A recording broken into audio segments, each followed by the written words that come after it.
Hello, beautiful humans, and welcome to the Mental Wellness Wake-Up Show, a weekly podcast where growth-minded, creative people come to learn best practices from both spirituality and psychology that create lasting well-being. I am your host, mental wellness expert, improvised acting teacher, therapist, and coach, Dawn McMillan. Let's get to it. Well, welcome back. I am so glad that you are here. So good to share this space with you. It's a highlight of my week, recording these podcasts and sharing these ideas with you and getting your feedback and woohoo. And if you're here for the first time, welcome. Welcome. It's lovely that we are growing every week. So you are in good company. Thank you for being here. So we are jumping into the Enneagram wisdom system. So we've already done 4 parts of the series, a general introduction, and then Enneagrams 8, 9, and 1. So if this is your first time here, glad you're here, zip on back into the podcast and catch up with us, and then we'll meet you back here. Okay, we're waiting. Okay, welcome back. So today we're doing the Enneagram 2. And as you will recall, the Enneagram is 9 points on a circle, divided into 3 groups of 3. 8, 9s, and 1s constitute the gut group or the body group, and we've completed those. And now we are on to 2s, 3s, and 4s. And this is the heart-centered group. 2, 3s, and 4s are the emotion-centered group. And our Enneagram 2, 3s, and 4s are characterized, I hope you can hear the air quotes there, by their relationship to shame. So Enneagram 2s, 3s, and 4s have a lot of their energy devoted to managing the feeling of shame. So let's start with our Enneagram 2s. I'm going to remind you, I'm shuffling through some notes and some papers, so please just bear with me for that. And here we go. All right. So the Enneagram 2s are called the altruist, the helper, the lover, the caretaker, the pleaser, the enabler, the special friend. Enneagram 2s will pick you up at 3 o'clock in the morning at an airport 4 hours away from their house. That's who they are. That's how they'll be. So what are the main characteristics of the Enneagram 2? 2s, at their best, are loving, caring, adaptable, insightful, generous, enthusiastic, and tuned in to how people feel. Oh, does this sound like someone you want for your best friend? 2s at their worst are martyr-like, indirect, manipulative, possessive, hysterical, overly accommodating, or overly demonstrative. 2s are motivated by the need to be loved and valued and to express their positive feelings towards others. Now, Enneagram 2s can be a little bit tricky in as much as many women, girls, people assigned female at birth, are socialized to behave like 2s, whether or not that is their organic orientation. So if you're thinking about 2s as being caretakers and helpers and people who are devoted to others at the expense of themselves, that is how a lot of women are brought up to be. So it could be the case that someone is very much presenting like a 2 because they are brought up in a culture that encourages that from them for whatever reason, when they are in fact kind of more organically oriented slightly differently. So that's just something to keep in mind as we think about our beloved Enneagram 2s, our helpers. Let me take a little drink of water, and I don't know if I'm going to edit this out. Pardon me. Okay, so let's dive in. So I said that the Enneagram 2s are sort of motivated by their relationship to shame. Here's another way of thinking about that. The Enneagram 2's basic fear is of being unloved and unwanted for themselves alone. They're afraid of being unloved and unwanted for themselves alone. So while they are in a near constant state of giving and doing for others, there's a secret fear that they're going to be wanted for what they do for others and not for themselves. And their basic desire is to feel loved. Their superego message, gentle reminder, superego is Freudian language that the human psyche is divided into three parts: the superego, the ego, and the id. The superego is like your conscience that keeps track of rules and your better nature. Your ego is your personality, and then your id is your unconscious motivations and drives. So the superego message is you are good or okay if you are loved by others and are close to them. So can you already hear the danger zone? Enneagram 2s are very outward facing. They want others to validate them, to love them, to give them what they need to make them feel okay. And so there's a way in which Enneagram 2s are very vulnerable to being disempowered because they're always trying to make people love them, secretly fearing that the people who do seem to love them don't love them for themselves, but love them for what they do for them. So I said Enneagram 2s are characterized by their relationship to shame. Enneagram 2s have the secret fear that they are unlovable. So the difference between shame and guilt. Guilt is when your inner self reminds you that you have done something wrong. Guilt is the emotion that says you violated your own moral code and you are required to make amends. Shame is the feeling that there's something wrong with you, that there's something secretly wrong with you. Not that you have done something bad, but that you are something bad. So operating inside the Enneagram 2 is this fear of being unlovable. And so their biggest desire is to know and to feel that they are loved. So let's talk about the different levels of the Enneagram 2 so you can begin to get a sense of how this helper personality style can show up. And remember, we are never, ever trying to squeeze anyone into any boxes.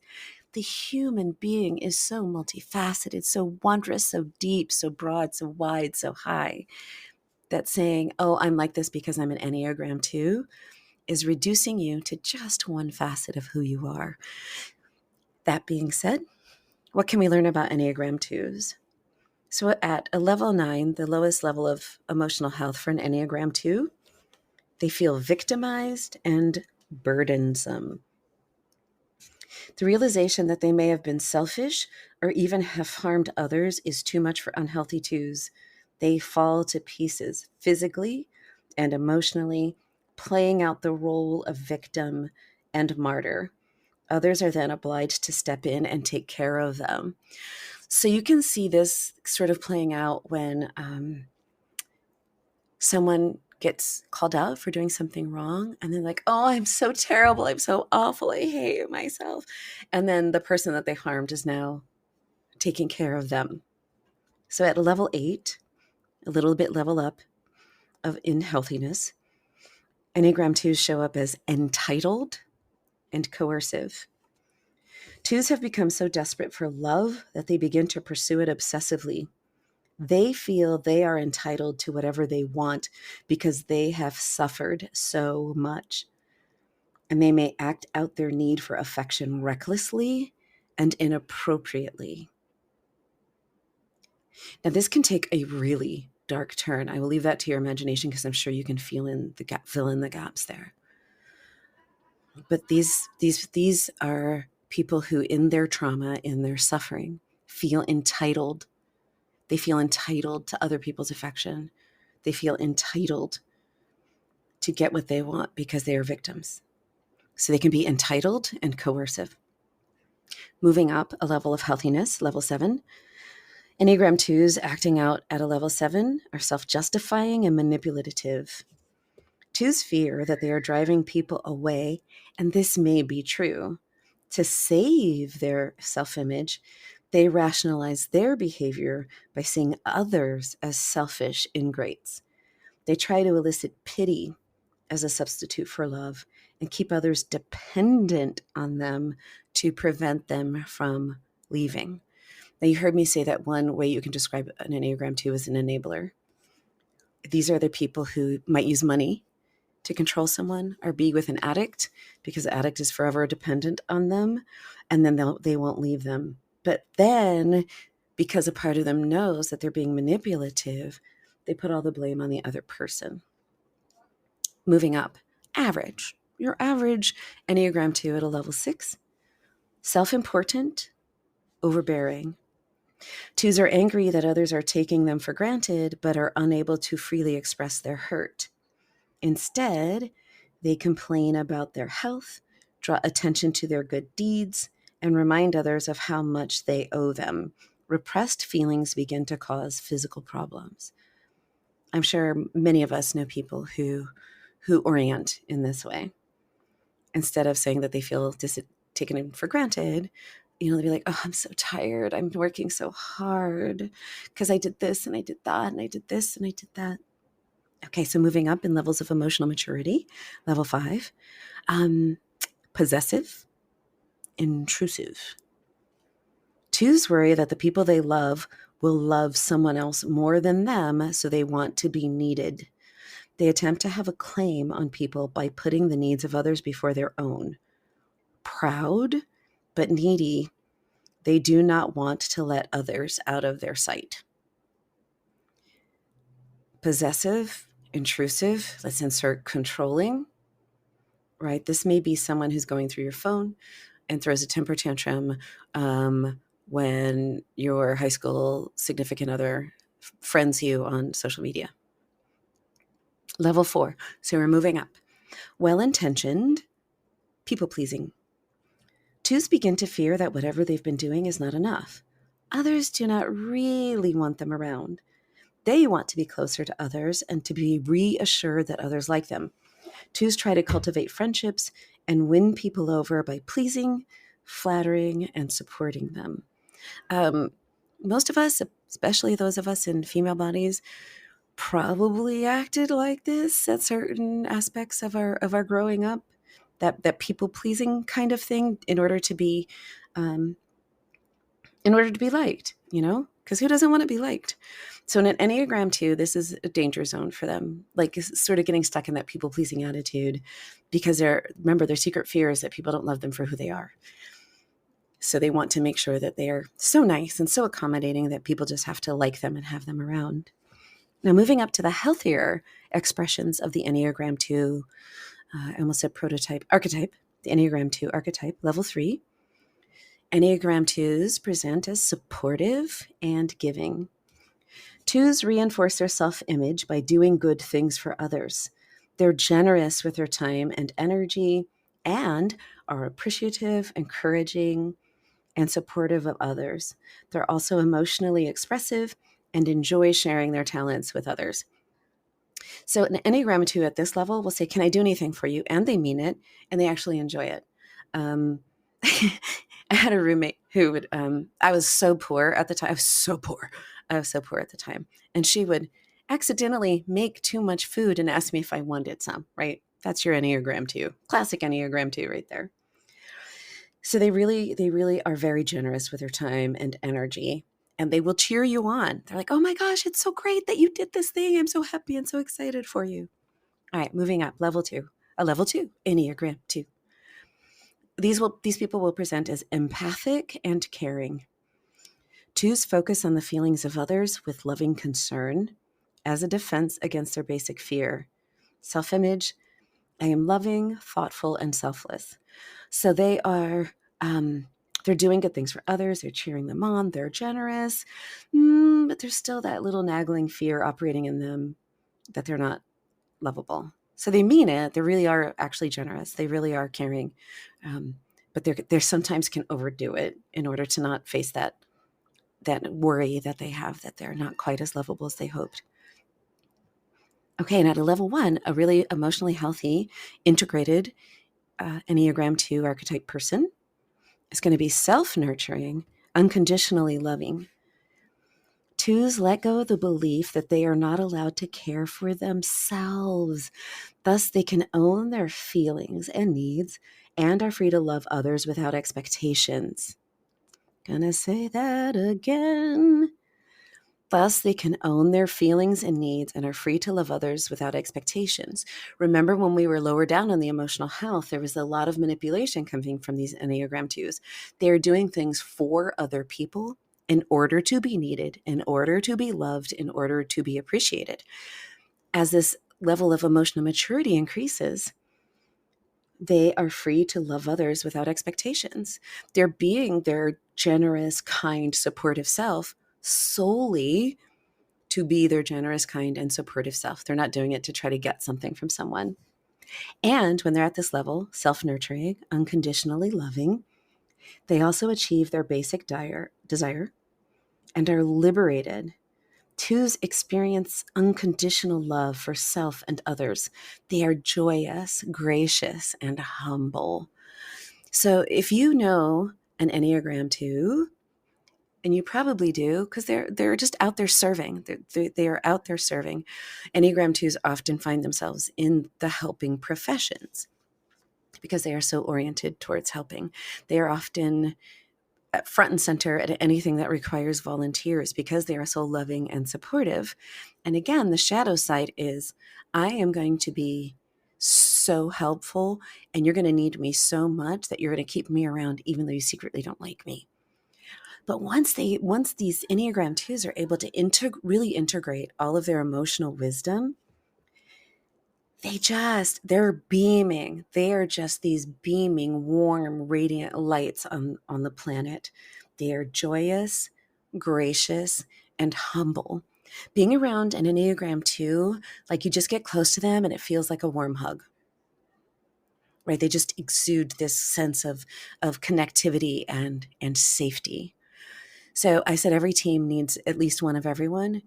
If you have an Enneagram 2, a really evolved, integrated Enneagram 2, they're going to be like the heart. They're going to be like the warm, beating, fuzzy heart of any group because they really do care so deeply. And at this level, they care deeply without making demands on other people. They just care and give because they want to. And they're taking care of themselves. So, in the self-help movement and the personal growth movement right now, especially for femmes, so for women and femmes, there's this focus on self-care, self-care, self-care, self-care, self-care, because we've been conditioned to other care, other care, other care. Your needs don't matter. What matters are your partner's needs, your kids' needs, your parents' needs, your community needs. And if you're burning out, well, honey, that's just because you're not, I don't know, you need more Jesus in your life or whatever reason they want to give you. So there's this emphasis on self-care. And so for twos, they're the ones who truly need to know that same level of nurturing and generosity that they give so effortlessly to other people, they can give to themselves. Then they get to be joyous, gracious, and humble. That generosity, that appreciation, that encouragement, that support, they give it to themselves, they give it to others, and they can receive from others. One of the things about Enneagram 2s is that they're so busy helping, they often don't receive help. They're like, no, I got it. Let me help you. And then they go without. So when an Enneagram 2 gets to be really well nourished and well integrated, they give help, they receive help, they're serene, they really do feel like a warm and fuzzy hug. They feel like those, soft socks that you put on in the winter and your toes go, oh, so good. That, is it the Danes? The Danish concept of hygge? Is it the Swedes? Scandinavians?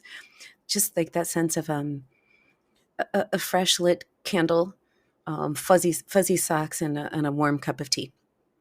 So that's our Enneagram 2s. So the wake-up call for the Enneagram 2s is to back away from the people-pleasing, back off the people-pleasing, and lean into that Enneagram 8 energy. That Enneagram 8 energy is self-sufficient. The Enneagram 8 energy is boundary setting. And the Enneagram 8 energy is willing to take a stand for him or her, their selves. So back away from the people-pleasing and lean into that. I'm going to make a stand for myself. Yes, I want you to love me. Yes, I want you to like me. But I am not willing to throw myself under a bus to get it. So that's the invitation. to the Enneagram 2s. So, Enneagram 2s, loving, caring, adaptable, insightful, generous, enthusiastic, and tuned in to how people feel. Oh my gosh, yes. A note for our empaths among us. Part of your challenge is to separate that tuning in that you have to how other people feel and get really clear on when it's their feelings and when it's your own. Some of that ability to put yourself into other people's shoes and feel their feelings means that you may do it when you don't mean to. So that's just something to keep in mind as well. So let me just, let's just do, don't be a rescuer, don't collect needy people, don't try to control people by making them need you. What else? Feel your feelings. Yeah. Mm-hmm. Yeah, recognize and accept all your own feelings. Be willing to set boundaries. Ta-da! Recognize and accept all your own feelings. Express them and be willing to set boundaries. So if you know an Enneagram 2, when they say, is there anything that I can do for you? They really mean it. It gives them joy to be helpful. But make sure you are paying attention. They often feel taken for granted of because they're so in tune with what other people need and what other people like. They don't realize that that's a superpower and not everyone can do it. So if you have someone who's like a super giver, an overgiver, do your best to pay attention to them, what they like and what they need, and do something for them. Do something for them. And if you're not the type that notices naturally, it may be a little effort for you, but oh my gosh, will it land?